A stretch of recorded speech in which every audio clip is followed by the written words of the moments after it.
Makanya sampai hari ini kelompok Yahudi itu Nabi sebutkan dalam hadisnya mereka akan muncul bersama Dajjal. Berapa jumlahnya? 70.000. Pertanyaannya adalah mengapa Iran yang terkenal dengan Syiah memberikan ruang kepada Yahudi untuk tinggal di sana? Karena ada perjanjian dalam bentuk Raja Persia ketika itu atas dukungan mereka kepada penguasaan Babilonia Irak. Apakah Iran bermusuhan secara brutal terhadap Yahudi? Ada dua kemungkinan. Satu iya, satu lagi tidak. Kalaupun iya, itu adalah bentuk politik yang dilakukan oleh Iran. Yang kedua jawabannya, Iran tetap bersahabat dengan Yahudi. Kalau tidak bersahabat, mengapa Nabi katakan muncul dari Isfahan? Yahudinya Yahudi Isfahan. Yahudi dimanapun mereka berada, mereka tetap bersatu.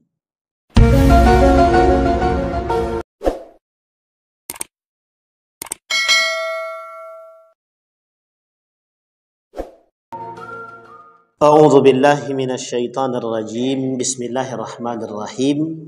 Assalamualaikum warahmatullahi wabarakatuh. Alhamdulillahi rabbil alamin wa bihi nasta'inu ala umurid dunya waddin. Wassalatu wassalamu ala asyrafil anbiya'i wal mursalin wa ala alihi wa sahbihi ajma'in.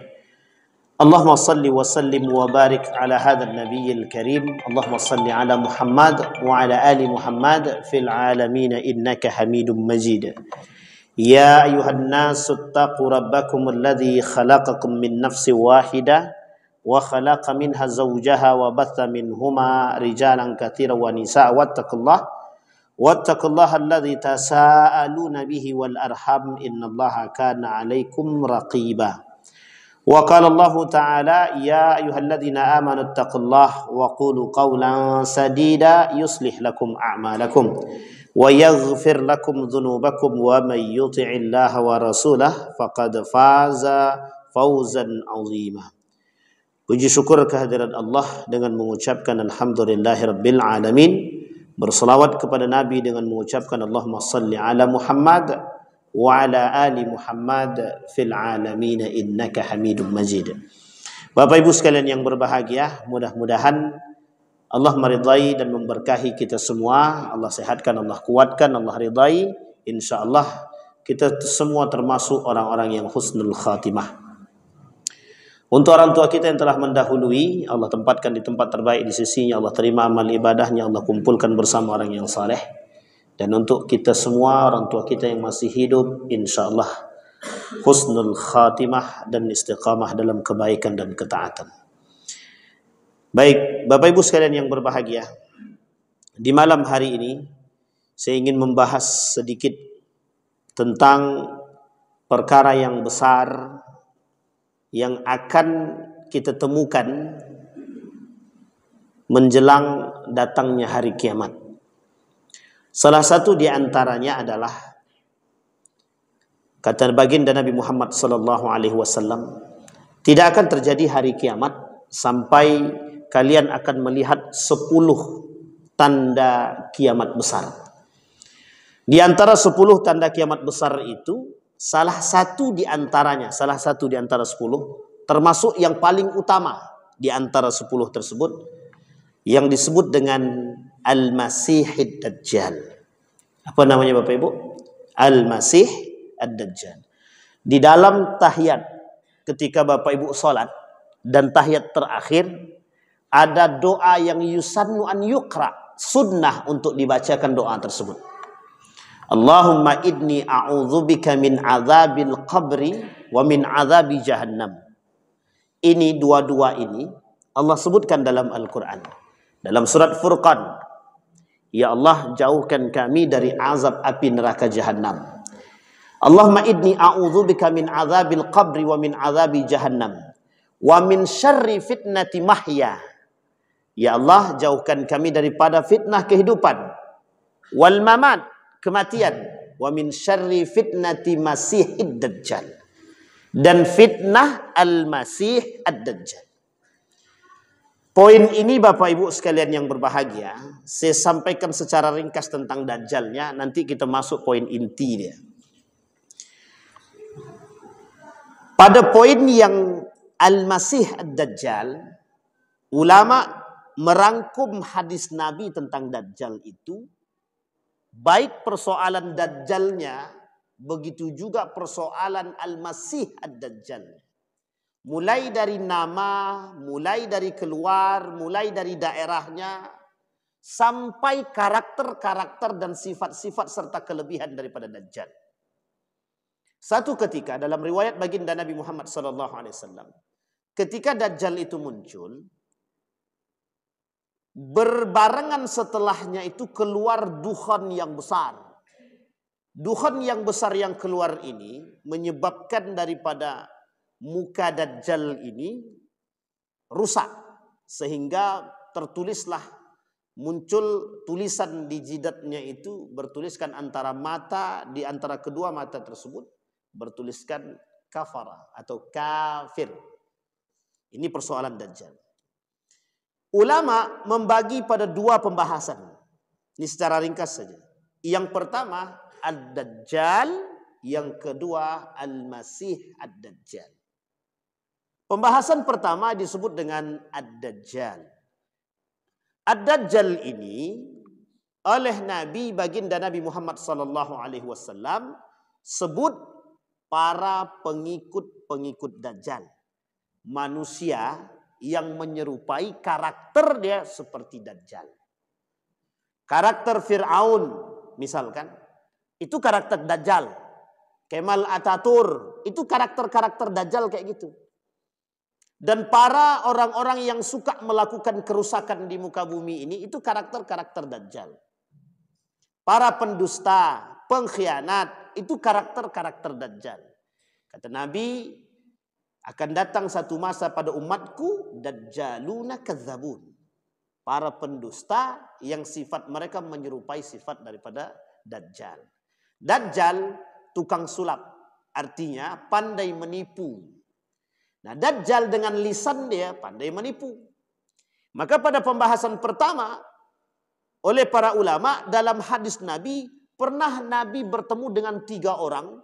Yang 3-3 ini dianggap adalah Dajjal. 2 diantaranya dianggap Dajjal.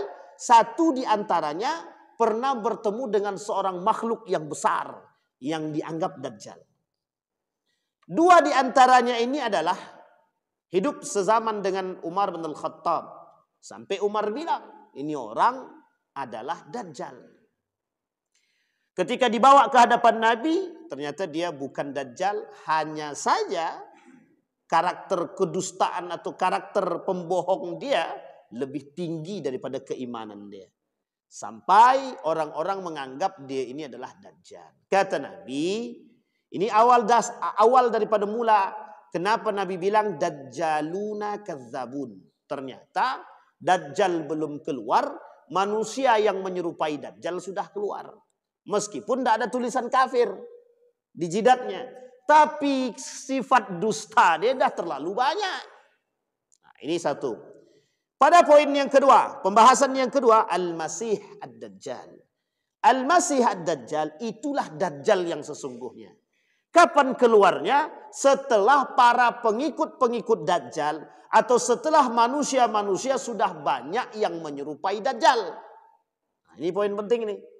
Berarti sebentar lagi keluar Dajjal. Bisa jadi. Karena para pengikut Dajjalnya dah banyak. Pendusta dah pada banyak. Pengkhianat dah pada banyak. Perusak apa tak lagi. La tufsidunna fil ardi marratain.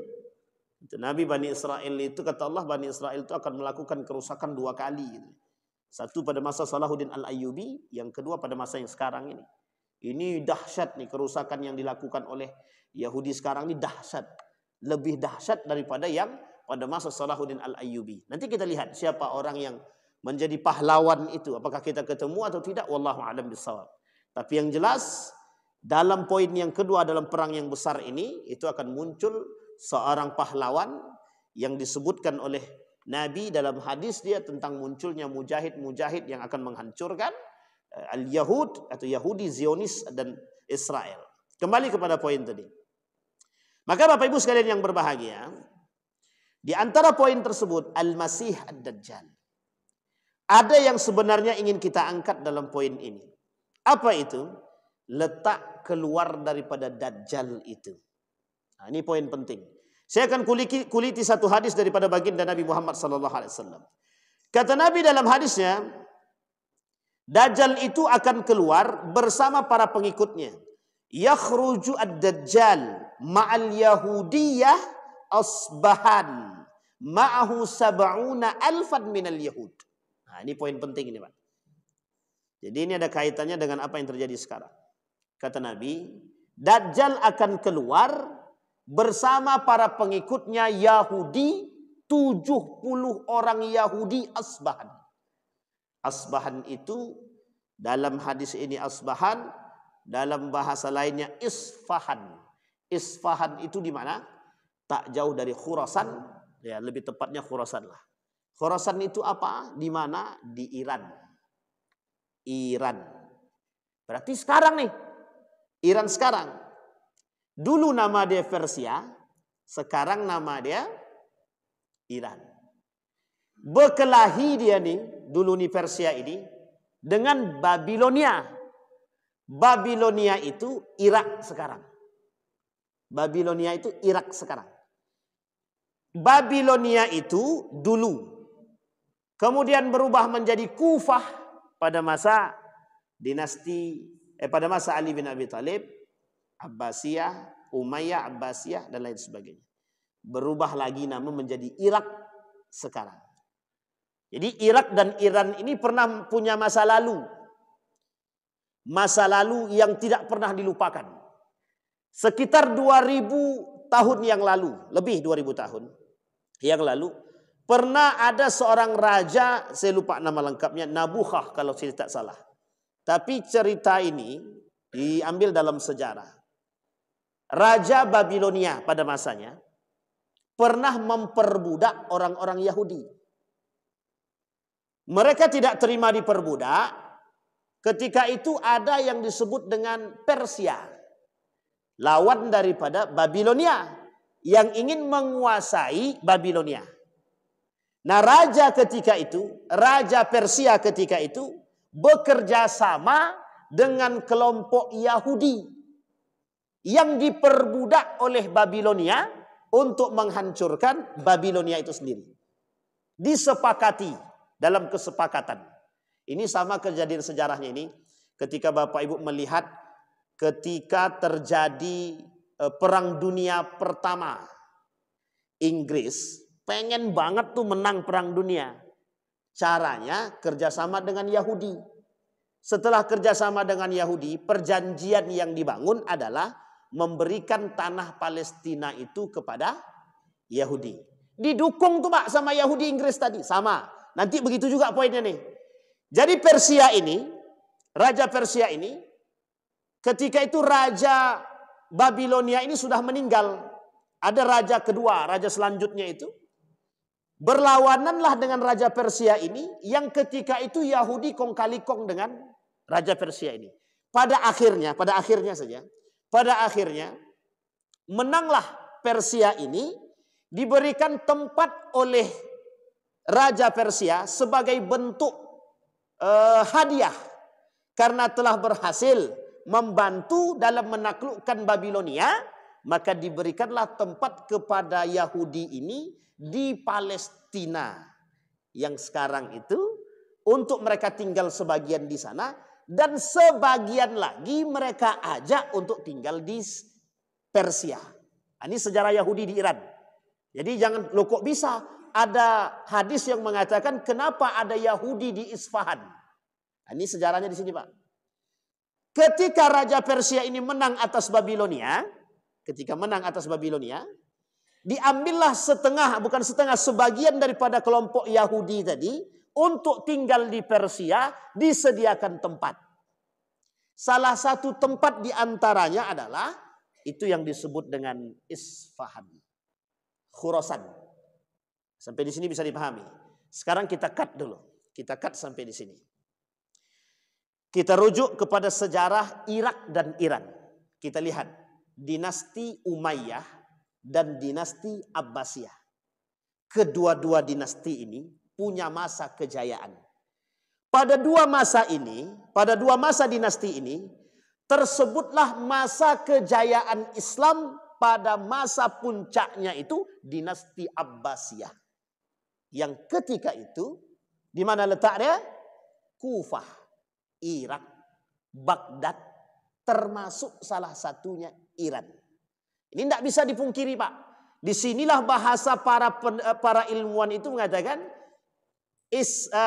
peradaban Islam itu muncul, kalau bahasa lainnya Renaissance namanya.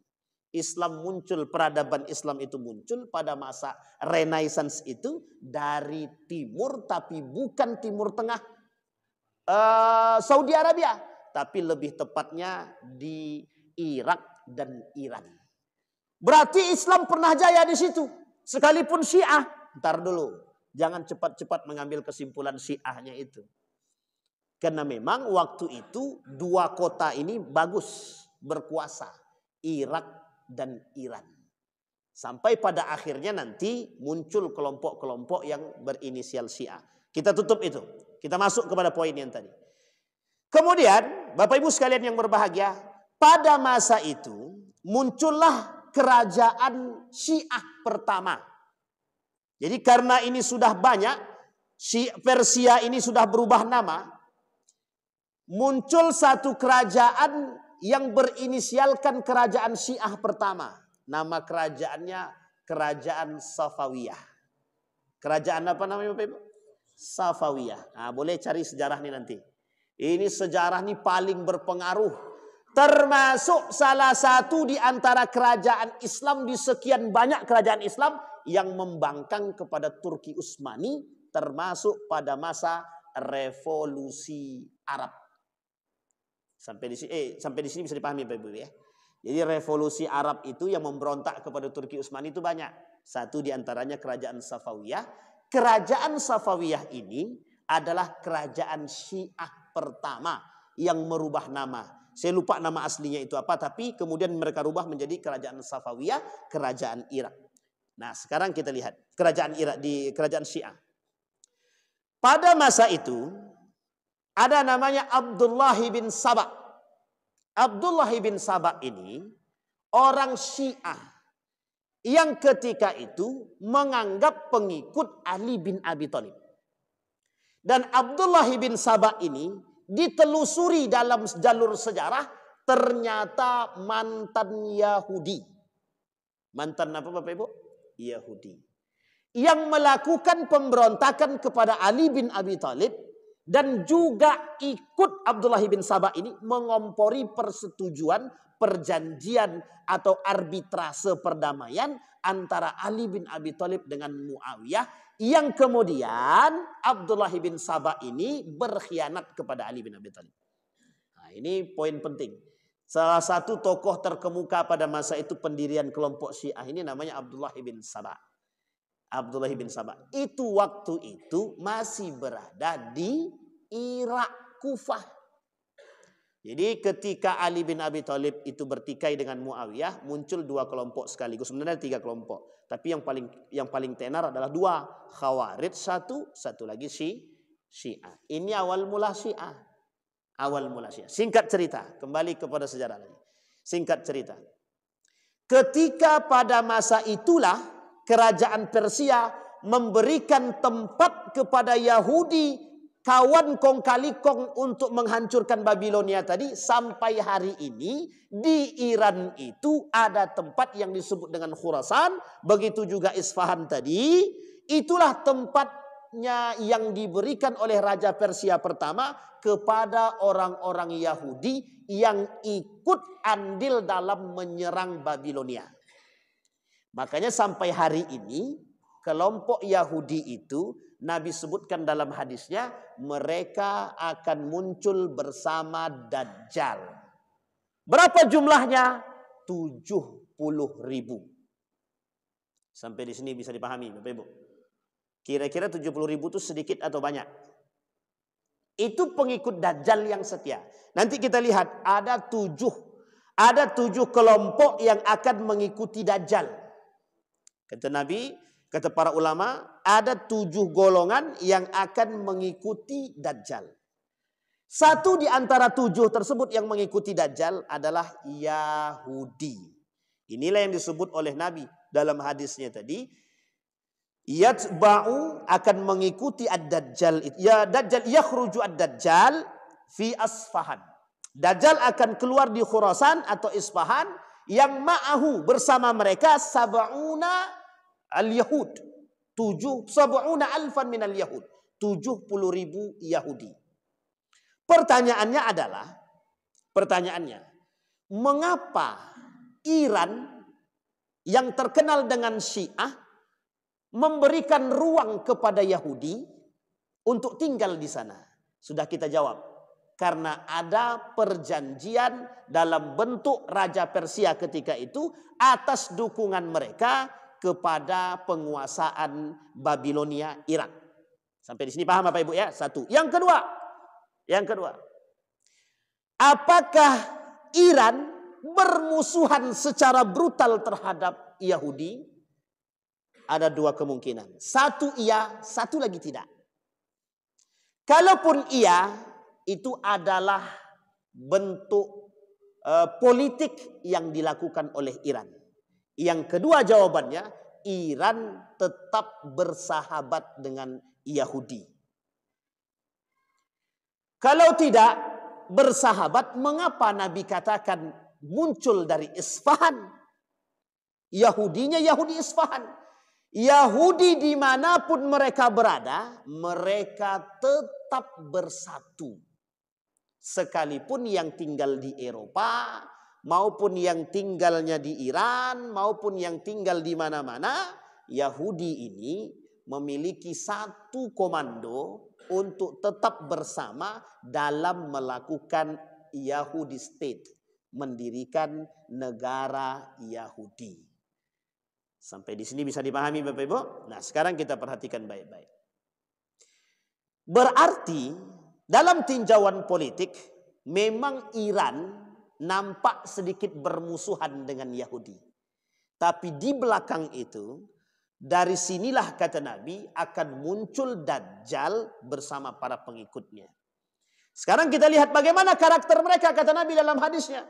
Yahudi yang muncul di Iran Isfahan ini berbeda dengan Yahudi yang lain. Mereka menggunakan pakaian hijau. Dan muka mereka akan mirip tameng, perisai. Nah, ini poin penting. Poin penting bagi kita untuk kita imani bahwa kemunculan Dajjal itu bentuk daripada akidah Ahlus Sunnah wal Jamaah yang bagian daripada 10 tanda kiamat besar, gerbang pertamanya Dajjal. Baik, kembali kepada poin tadi. Nah, kita lihat sedikit. Rashid Ridha sejalan dengan pemahaman Abul A'la al-Maududi. Abul A'la al-Maududi, Rashid Ridha mengatakan bahwa Dajjal itu bukan manusia. Dajjal itu, kata Rashid Ridha, Abul A'la al-Maududi, adalah negara-negara adikuasa sekarang yang merasa berkuasa. Berarti Amerika, Cina, dan lain sebagainya. Itu negara yang berkuasa. Kata Abul A'la al-Maududi. Kata mereka, yang disebut dengan Dajjal itu adalah fitnah-fitnah kekerasan hari ini. Kemungkaran-kemungkaran hari ini. Kata siapa tadi? Abul A'la al-Maududi dan Rashid Ridha. Kata Ibnu Katsir, Dajjal itu adalah makhluk yang besar badan dia, bermata satu, bertulisan kafir, seperti yang dikatakan oleh baginda Nabi Muhammad sallallahu alaihi wasallam. Kata Ibnu Katsir, bukan kiasan, bukan isyarat, memang betul makhluk. Merujuk kepada hadis baginda Nabi Muhammad sallallahu alaihi wasallam, pada 3 orang yang waktu itu pada masa Nabi ada. 2 di antaranya yang dianggap pendusta, 1 di antaranya dianggap pernah melihat Dajjal itu sendiri. Ada orang pernah melihat makhluk yang besar, kemudian datang kepada Nabi menceritakan. Dan Nabi ceritakan kepada para sahabat. Bisa jadi itu adalah Dajjal. Kembali kepada poin tadi. Nah, Bapak Ibu sekalian yang berbahagia. Maka Bapak Ibu sekalian yang berbahagia, kalau kita merujuk sekarang dalam kondisi Iran, maka tak salah memang Nabi mengatakan bahwa kondisi itu akan muncul dari situ. Pertanyaannya adalah, Iran itu termasuk kota yang dulunya Islamnya berkembang. Sangat berkembang. Pertanyaan kedua muncul, mengapa dari situ muncul Yahudi? Mengapa dari situ muncul Dajjal? Kita lihat, kota metropolitan nomor 2, kota metropolitan nomor 2 terbagus, terbesar adalah Isfahan hari ini. Maka semua bentuk kezaliman, perzinahan itu bisa kita temukan di sana, di Iran itu. Tipu daya dalam bentuk apapun ada. Jadi tak salah kalau memang ini adalah bagian daripada permusuhan. Baik, itu yang pertama. Maka yang golongan pertama kata Nabi, dari 7 pengikut Dajjal kelak di akhir zaman itu, 1 diantaranya adalah Yahudi. Yahudi ini yang akan muncul dari Isfahan sebanyak 70.000 orang pengikutnya. Mereka kata Nabi bersama mereka senjata lengkap untuk melawan orang-orang yang memusuhi Dajjal. Kalau bahasa lainnya sebagai tameng, sebagai prajurit, sebagai pengikut. Itu yang pertama. Sekarang yang kedua. Siapa kelompok-kelompok yang kemudian mengikuti Dajjal pada yang kedua? Kelompok yang disebut dengan Khawarij. Kelompok-kelompok yang menyempal dan Khawarij. Menurut riwayat Ibnu Majah, Nabi Muhammad SAW bersabda, akan tumbuh pemuda yang fasih membaca Al-Quran tapi hanya sampai di tenggorokan. Setiap kali mereka keluar muncul, maka pantas untuk dihancurkan. Kemunculannya lebih dari 20 kali hingga kedatangan Dajjal. Nah, ini oleh para ulama menjadi perdebatan panjang tentang persoalan Khawarij. Jadi Khawarij itu akan terus ada dari masa Ali bin Abi Thalib sampai akhir zaman. Kita lihat. Dari hadis tersebut bisa ditarik kesimpulan bahwa salah satu pengikut Dajjal adalah kaum Khawarij. Ustaz, kaum Khawarij itu kan pernah dibasmi oleh Ali bin Abi Thalib. Kita rujuk kepada perangnya, Pak. Ada perang yang disebut dengan Perang Nahrawan. Perang Nahrawan itu antara Ali bin Abi Thalib dengan siapa? Dengan kelompok Khawarij yang dulu pernah bersama dengan Ali, keluar dari barisan Ali setelah pertikaian Ali dengan Muawiyah. Di perjalanan pulang Ali bin Abi Thalib dengan bersama para prajurit ini, para pengikutnya ini, di tengah perjalanan perbatasan Harura, keluarlah barisan-barisan ini dari barisan Ali. Inilah yang disebut dengan Khawarij. Sampai di sini bisa dipahami? Assalamualaikum. Agak berat nampak kajiannya kan. Khawarij keluar dari barisan Ali. Adalah kelompok yang keluar dari barisan Ali. Pertanyaannya, kalau pada masa Ali bin Abi Thalib ada perang Nahrawan yang sudah dihabiskan oleh Ali semua, terus apakah ada Khawarij itu sekarang? Kita rujuk kepada 2 pemahaman ulama. Satu pemahaman pertama, dalam riwayat ulama mengatakan bahwa Ali menghabiskan semua pengikut-pengikut Khawarij. Habis, tidak ditinggalkan satupun. Pendapat yang pertama. Pendapat yang kedua mengatakan ditinggalkan oleh Ali 10 orang untuk mereka yang mau bertaubat daripada pemahaman yang salah daripada kelompok Khawarij. Ternyata 10 orang ini kabur. Termasuklah nanti salah satunya yang ikut membunuh cucu daripada baginda Nabi Muhammad SAW Al-Husain di Karbala.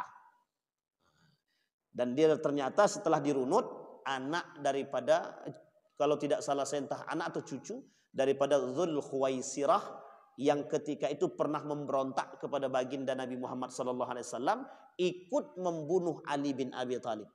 Ali bin Abi Thalib ini pada perang Nahrawan, di situ ada namanya Dzul Khuwaisirah juga yang dulu pernah membantah kepada Nabi, yang dia pernah mengatakan kepada Nabi, "Hei Muhammad, i'dil, Muhammad yang jujur, Ternyata dia berani katakan sama Muhammad itu.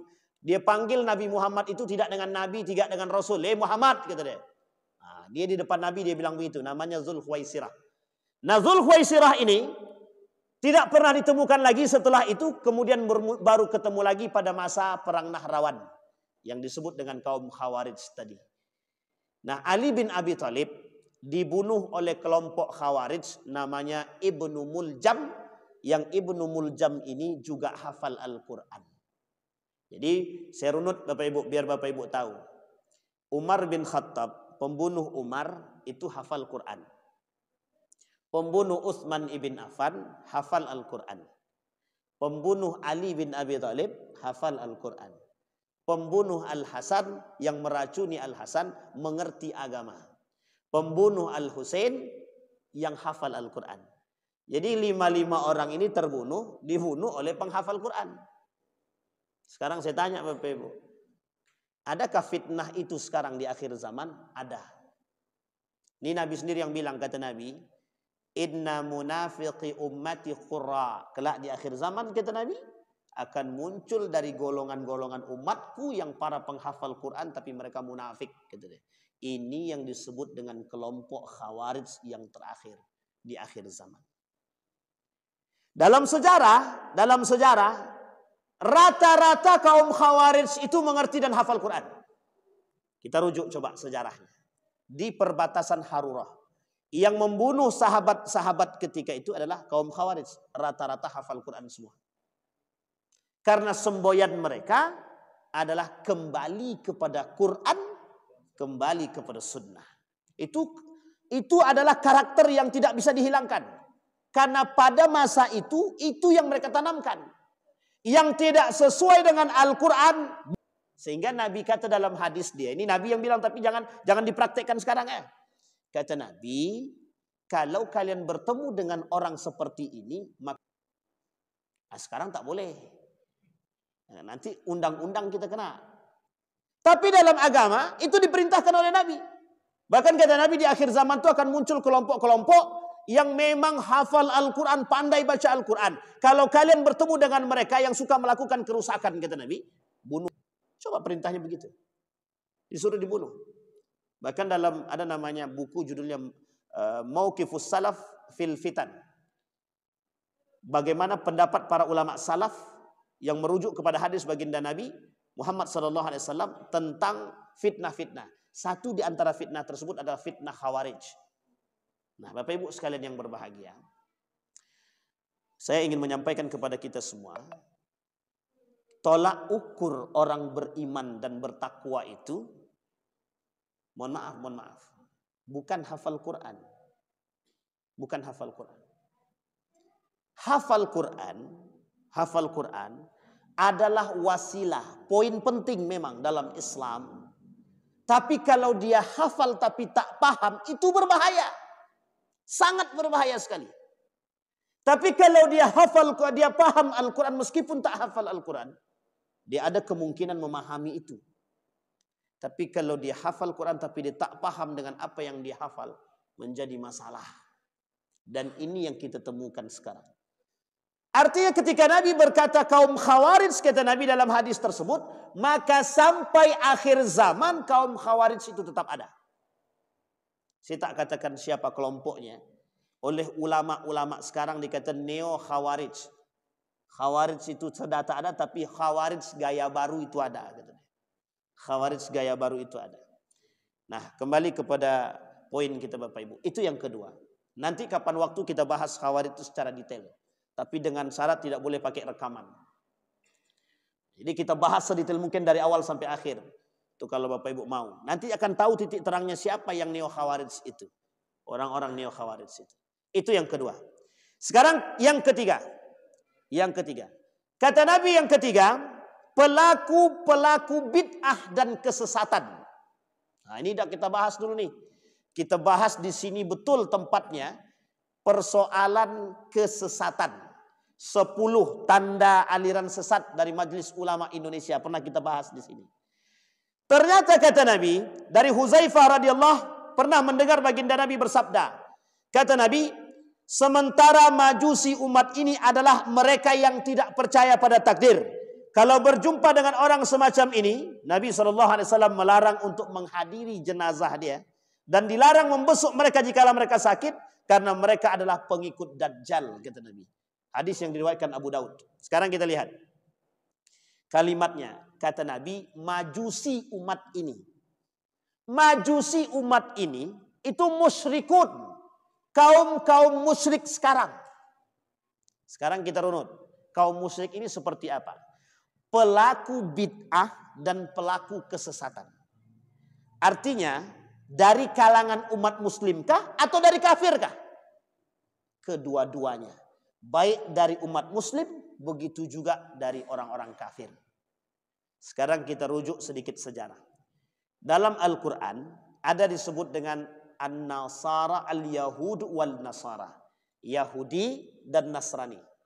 Nasrani ini, kata kawan saya yang hafal Al-Quran dan paham dan ahli tafsir itu, kata beliau, Nasrani ini bukan Kristen.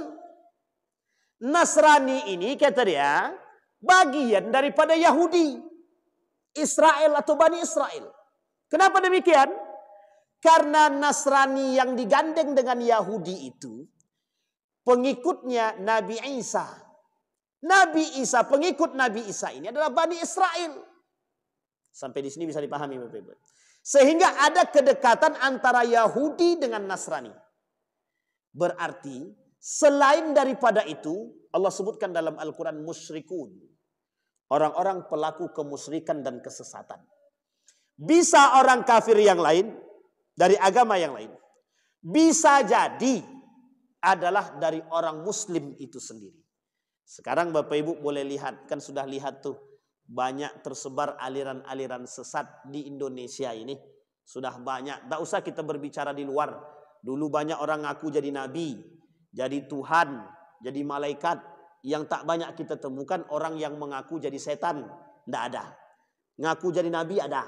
Ngaku jadi Tuhan ada. Ngaku jadi malaikat ada. Kok ngaku jadi iblis? Nggak ada. Ini unik ini, Pak.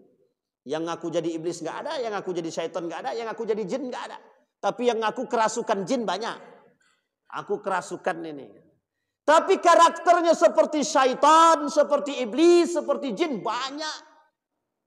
Ini paham harus dipahami betul ini. Sehingga kata Nabi di akhir zaman itu banyak aliran-aliran sesat itu banyak. Itulah bahasa kiasannya dalam hadis Nabi, 73 golongan. Islam terbagi menjadi 73 golongan. Satu di antaranya yang selamat, sisanya masuk neraka semua. Pertanyaannya adalah, sekarang berapa jumlah aliran sesat di Indonesia? Majelis Ulama Indonesia merangkum. Ternyata banyak, lebih daripada 100. Lebih daripada 100 aliran-aliran sesat yang mengaku Islam tapi sesat dari umat muslim itu sendiri. Uniknya, dari sekian banyak kelompok yang tadi, yang disesatkan oleh Majelis Ulama Indonesia itu punya pengikut dan pengikutnya ribuan. Coba bayangkan. Kita ini tak banyak nih, sedikit nih. Ini ada pengikut lebih banyak. Kita ambil contoh. Cerita Walid yang difilmkan di Malaysia itu sebenarnya bukan cerita biasa, tapi itu cerita nyata. Banyak para pemimpin-pemimpin mursyid yang mengaku punya dapat hidayah, mengaku dapat wahyu, mengaku dapat ilham. Uniknya ada yang percaya. Yang percaya ini, mohon maaf. Kita tak tahu apakah du'ful iman, kelemahan iman, ataukah kelemahan ilmu. Dua-duanya. Ilmu lemah, iman apa tak lagi. Kok bisa? Ini pertanyaan kita. Mengapa bisa ada umat muslim yang tersesat? Itu pertanyaannya. Yang pertama, du'ful iman, lemah iman. Yang kedua, du'ful ilmi, kelemahan ilmu. Kata guru saya, setidaknya ada 5 penyebab terjadinya penyimpangan dalam agama. Satu diantaranya kelemahan pengetahuan atau ilmu. Nah, ini poin penting kita, Pak. Sehingga muncul aliran sesat. Ada, mohon maaf ya Bapak Ibu ya, jangan tersinggung. Ada nampak satu orang yang dianggap alim, kita datang kepada dia, kita cium tangan dia bolak-balik, kita cari kaki dia, kemudian kaki dimasukkan ke dalam tempat air, airnya kita minum. Saya sangat-sangat berkeyakinan ajaran itu sesat. Diambilnya air, masukkanlah kaki orang alim tadi ke situ. Menurut dia, yang alim menurut dia. Kemudian diminum air tersebut. Kata dia ini air keberkahan. Na'udzubillah, tsumma na'udzubillah. Saya tak pernah tahu. Tapi kalau seorang sahabat mengambil air Nabi, kemudian diminum, ada. Saya temukan itu. Dan saya temukan dalilnya, Pak. Tapi orang lain selain dari Nabi, saya tak pernah temukan itu. Pernah terjadi pada masa tabi'in, pernah. Dan disesatkan oleh para ulama. Bahkan mohon maaf, Syekh Siti Jenar saja, dengan sekelumit problem yang terjadi pada masa dia, sepakat para wali-wali itu, pada masa itu, mengatakan kesesatan akan ajaran yang dibawa oleh Syekh Siti Jenar. Coba bayangkan. Artinya, ada kemudahan bagi para pelaku-pelaku aliran sesat untuk menyebarkan aliran-aliran tersebut. Dan ini adalah pengikut Dajjal. Dajjal tuh ditunjuknya orang mati hidup. Ditunjuknya langit hujan turun. Sekarang pertanyaannya, yang begitu mesti banyak manusia yang terkagum-kagum. Yang Dajjal belum datang saja, ada orang seperti Ponari yang bawa batu saja, itu yang ngantri minta batu berkah tuh panjangnya bukan main tuh. Coba bayangkan. Apalagi kalau Dajjal yang datang, yang mati pun pasti dibawa ke sana. Tolong hidupkan kembali abang saya nih, gitu deh. Air batu yang ditemukan, saya wallahu alam, ditemukan entah di batang pisang atau di mana, dicelupkan menuai keberkahan, yang sakit sembuh. Maka bergandeng Pak, di belakang tuh sebanyak-banyaknya orang ngantri itu Pak. Langsung kaya mendadak itu Pak. Coba bayangkan. Tapi yang datang meminta itu mau berkerudung, dia bergelar doktor, dia datang Pak. Waktu itu kasus yang menggandakan uang itu. Itu yang percaya juga profesor itu Pak. Saya tidak paham itu kok bisa profesor ilmu tinggi, tapi bisa juga percaya dengan hal-hal begitu. Kan lucu. Bisa menggandengkan. Sudah terbukti akan kesalahan, masih juga dikatakan juga. Ya Rab, inilah yang disebut dengan akhir zaman tadi. Artinya Bapak Ibu sekalian yang berbahagia. Nah, nanti kita bisa lihat itu. Kata Nabi, salah satu di antara yang ketiga pengikut Dajjal tersebut adalah pelaku bid'ah dan kesesatan. Nah, Bapak Ibu, persoalan pelaku bid'ah ini saya ingin katakan kepada Bapak Ibu, kalau sudah bercampur kajian dalam satu pengajian, ada bercampurlah laki-laki perempuan, itu pasti, saya katakan pasti. Kenapa pasti? Tak ada ajaran Islam yang mencampur adukkan laki-laki dan perempuan, tak ada. Ini masih ada pisahnya nih Pak. Ini kalau bercampur laki-laki perempuan di sini itu mesti pelaku bid'ah itu. Kajian-kajian Islam yang dibarengi dengan dangdut yang menyesatkan, dengan model ada biduan-biduan yang berjoget, itu mesti menyesatkan. Tapi Pak Ustadz pengikutnya ribuan, itu masalahnya.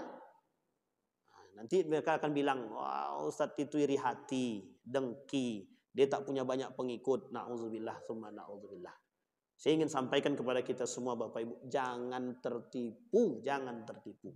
Kesesatan itu mengintai, Dajjal itu mengintai, kesesatan dan bid'ah itu mengintai kita semua.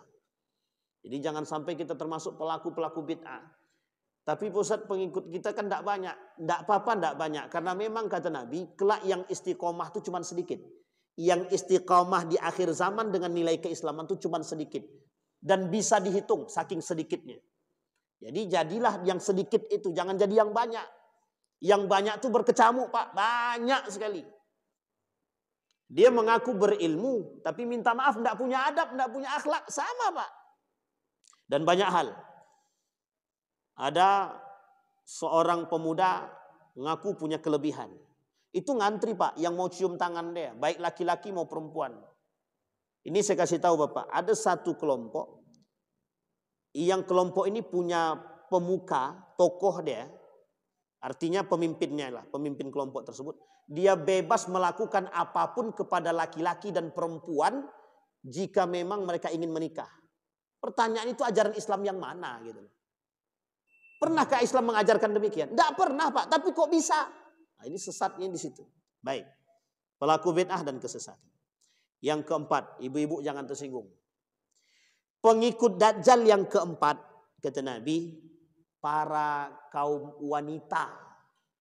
Kelak di akhir zaman berdasarkan riwayat Imam Ahmad, kebanyakan yang terpengaruh dengan fitnah Dajjal adalah para wanita. Sampai-sampai ada orang yang mengikuti istri dia, ibu dia, anak dia, saudara perempuan dia, pulang ke rumah, diikat dia jangan sampai keluar. Jangan sampai terpengaruh oleh fitnah Dajjal. Hadis ini sama sekali bukan bermaksud merendahkan wanita. Dr. Mubayyad dalam pemahaman beliau, banyak dari kalangan wanita yang mengikuti Dajjal karena gampang tergoda dengan syahwat dunia. Nah, ini cerita nih Pak. Cerita. Ini syahwat dunia nih. Jadi mohon maaf ibu-ibu ya jangan tersinggung. Jadi begini, ini saya runutkan dari satu program dulu. Ada program Yahudi namanya feminisme, yang dibarengi dengan emansipasi wanita. Yang ingin, mohon maaf, saya tak merendahkan. Yang ingin mengangkat derajat wanita. Sekarang kita perhatikan, kita lakukan penelitian. Seberapa banyak sekarang ini wanita yang tidak mau tinggal di dapur? Banyak kami ini wanita karir. Kalau kau nak nikah dengan aku, bolehkan aku, izinkan aku jadi wanita karir. Pokoknya aku tak mau punya banyak anak, cukup satu aja. Karena aku ingin berkarir. Nah, ini wanita zaman sekarang ini Pak. Saya tak mau mengatakan ibu-ibu belakang, bukan. Tapi ada kejadian itu. Dan uniknya lagi, mohon maaf. Perempuan Pak, Islam tak melarang wanita bekerja. Tapi unik bayangkan. Ketika perempuan sudah bekerja, mungkin bukan ibu-ibu yang belakang, tapi punya pendapatan lebih besar daripada suami dia. Dia dengan mudah mengatakan, kalau kau nak cerai, ceraikan saja. Ini kan rumah aku, mobil aku, kau pergi dari rumah ini. Coba bayangkan. Makanya yang disampaikan oleh Nabi itu, perempuan lebih mudah tergoda dengan urusan dunia. Betul Pak. Banyak dipertontonkan hari ini. Betapa mudahnya perempuan meninggalkan suami dia yang miskin. Kau miskin, aku tak sanggup tinggal sama kau. Aku ini butuh makan, butuh ini, butuh itu, butuh mobil, butuh Honda, butuh emas. Kau tak punya apa-apa, sepeda pun tak ada. Jadi minta maaf, cerai dia Pak. Dia tak pernah berpikir anak dia tak pernah berpikir tentang agama, dia tak pernah. Ini kalau perempuan yang tidak memiliki agama dan iman. Tapi kalau perempuan itu saleh dan saleha, kalau perempuan itu salihah, mesti dia akan mendahului agama. Tapi peran yang dilakukan oleh kaum Yahudi terhadap emansipasi wanita tadi, mohon maaf, feminisme itu sangat membuktikan apa yang dikatakan oleh baginda Nabi Muhammad SAW. Kenapa? Hari ini peran wanita menjadi salah satunya. Banyak laki-laki yang durhaka kepada orang tua hanya takut istri. Aku ndak mau. Nak pinjam mak duit, tunggu lu mak. Saya tanya sama bini saya dulu. Anak durhaka tuh kalau kayak gitu. Ada bapak-bapak yang takut dia mengeluarkan duit harus tanpa izin istri dulu. Duit dia harus izin lah sama bini dia dulu. Berkomunikasi dengan istri bagus. Melarang seorang suami memberikan duit atau uang kepada orang tua dia dalam bentuk ketaatan dia kepada orang tua dia atau bakti dia. Itu termasuk istri-istri yang durhaka. Nah, tapi memang begitu keadaannya kata Nabi, fitnah akhir zamannya begitu. Maka Bapak Ibu sekalian yang berbahagia, insyaallah yang kelima, yang keenam, yang ketujuh kita bahas di pertemuan yang akan datang. Mudah-mudahan apa yang kita sampaikan ini bisa menjadi manfaat bagi kita, bisa menghindari daripada keterlibatan kita bersama Dajjal, jaga diri kita dari sifat Khawarij dan Yahudi, jaga sifat kita dari perbuatan-perbuatan bid'ah dan kesesatan. InsyaAllah kita semua istiqamah dan bermanfaat. InsyaAllah kita selamat daripada Dajjal. InsyaAllah kita sampaikan di akhir bagaimana cara kita bisa selamat daripada Dajjal. Fa'tabiru ya ulil absar la'allakum tuflihun. Assalamualaikum warahmatullahi wabarakatuh.